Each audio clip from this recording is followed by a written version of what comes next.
வனாந்தரம் தன்னுடைய பலத்தை காட்டிக் கொண்டிருக்கும் போது ஒரு தேவ பிள்ளை அவர் செய்ய போகிற வயல்வெளியை நினைச்சு ஆண்டவரை பாடி மகிமைப்படுத்துங்க. ஆமே, ஆரம்பத்தில் கொஞ்சம் அலையாவது செஞ்சோம். இப்ப என்ன ஆயிடுச்சுன்னா இதுக்கு அடுத்த ஒரு ஸ்டெப் எடுத்து வைக்கிறது கூட எனக்கு பயம். அதை திகைத்து திரிகிறார்கள் பயம். அடுத்த ஸ்டெப் நான் வச்சா என்ன ஆயிரும் என் லைஃப்ல, அடுத்த ஸ்டெப் நாங்க இதை வச்சா என் குடும்பத்துல என்ன ஆயிரும், அடுத்த ஸ்டெப் நாங்க இந்த காரியத்துல மூவ் பண்ணா என் பிள்ளை விஷயம் என்ன ஆயிரும். ஆமே, அடுத்த ஸ்டெப் வைக்க முடியாமல் அந்த வாசல் அடைபட்டு வரும். இந்த வனாந்திர வாழ்க்கையே என் லைஃபா இருக்குமானால் சீக்கிரத்தில் என் லைஃப் பெரிய ஒரு அழிவு பாத்திரம். ஆமென். அடைக்கிறது, அலையிறது, அழித்து போடுறது. ஆனா இந்த வனாந்திரம் மற்றவர்களுக்கு முடிவு.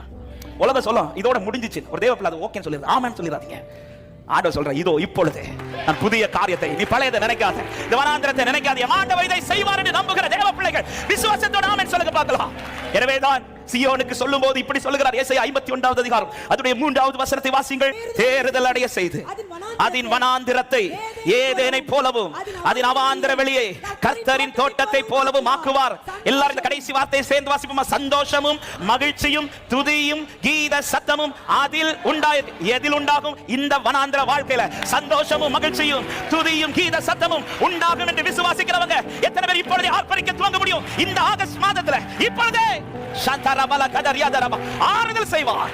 ஆமே, கொஞ்சம் முன்னாடி ஜெபித்தீங்களே, என்ன கடாட்சியும் ஆண்டவரே, என்னை கடாட்சியும் ஆண்டவரே, என்னை சந்தியும் ஆண்டவரே என்று இயேசுவின் நாமத்தில் அந்த ஜெபத்தோடு சேர்த்து இந்த வசனத்தை நான் ஒப்பிட்டு சொல்லுகிறேன். அவர் சந்தித்து சீயோனை உனக்கு கர்த்தர் ஆறுதல் செய்வாராக, உன் பாலான ஸ்தலங்களை கர்த்தர் தேர்தல் அடைய செய்வாராக. இது உன் மதில்கள் எடுப்பிக்கும் காலம் வருகிறது.